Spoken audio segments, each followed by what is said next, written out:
नीचे से भी गई, ऊपर भी मुझे स्पेस नहीं मिला, तो मैं कहाँ हूं? ना तो मैं नीचे हूं, ऊपर मुझे रिसीव नहीं कर रहा वहां का क्लाइमेट, फिर मैं कहाँ हूं? वो होती है भोगनाएं।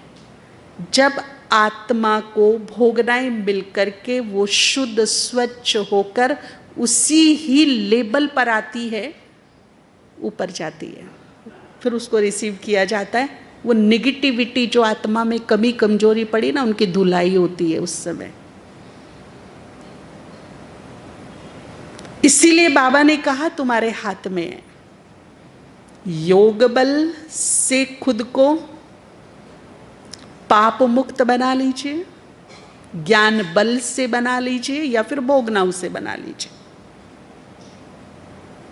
उसने केवल रास्ता बताया है, जिद नहीं की कि करो।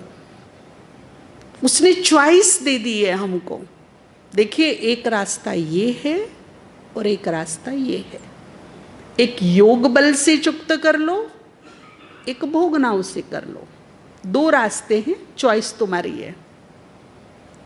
अब समझदार व्यक्ति जो होगा वो कौन सा चॉइस लेगा जी? योग बल। योग कब लगेगा?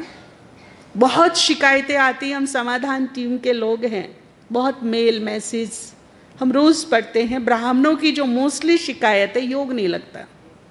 नहीं लगेगा जब तक मन का शुद्धिकरण नहीं होगा, तब तक चित्त शांत नहीं होगा, और जब तक चित्त शांत नहीं होगा वो स्थिर प्रज्ञ की स्थिति में नहीं होगा।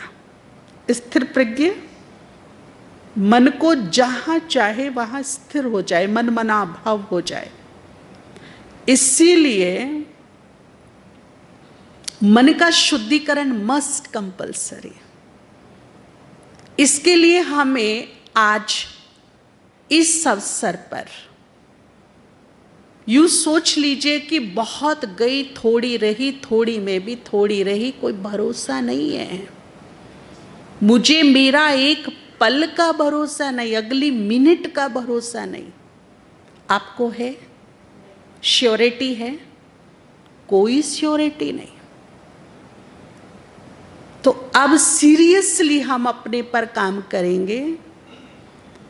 अपनी अंतरात्मा में झांक कर देखें।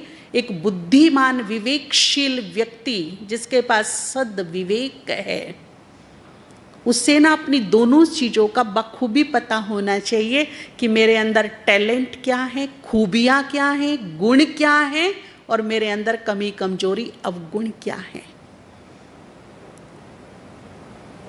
I am right? पता होना चाहिए जी, पता होना चाहिए। और जब तक हम अपनी चेकिंग नहीं करेंगे, तब तक हमारे अंदर सेल्फ रियलाइजेशन नहीं आएगा।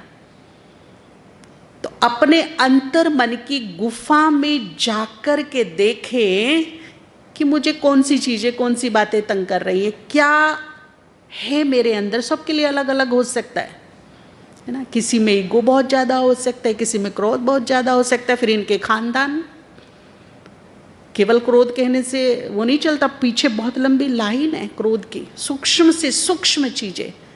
क्रोध है तो ईर्ष्या है, बदले का भाव है, नाराजगी है, रोना है, रूठना है, नाजुकपना है, नाज नखरे हैं, ये सब क्रोध के अंश है।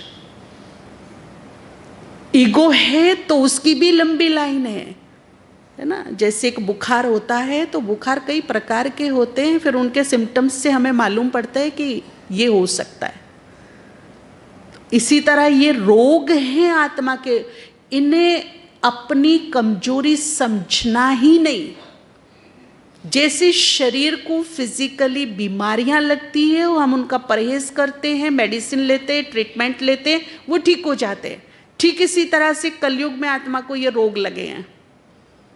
अब हमें पहले तो रोग को जानना है कि रोग है कौन सा जिसने मेरे मन बुद्धि को, आत्मा को कमजोर बना दिया है। और वो कमजोरी दिख रही है मेरे स्वभाव से, मेरे संस्कारों से, मेरे व्यवहार से, मेरे बोल से, मेरे कर्म से। वो कमजोरी दिखाई देती है, क्योंकि वो जो अंदर पनप रही है ना कमजोरी, वो कैसे दिखाई देगी जी? जब हम व्यवहार में आते तभी तो उसका मालूम पड़ता है ना। लेकिन उसका प्रभाव इतना होता है कि आई एम राइट, जबकि टोटली 100% में रॉन्ग। लेकिन प्रभाव इतना ज्यादा होता है कि मैं अपने को रॉन्ग समझती ही नहीं, ये प्रभाव होता है उसका। तो अभी ईमानदारी फर्स्ट चाहिए, बहुत ही ईमानदारी कीजिए अपने साथ में, और चेक कीजिए कि कौन से रोग पनप रहे हैं यहाँ पर। और फिर मैं आपको बताऊं क्या उपवास लेना है।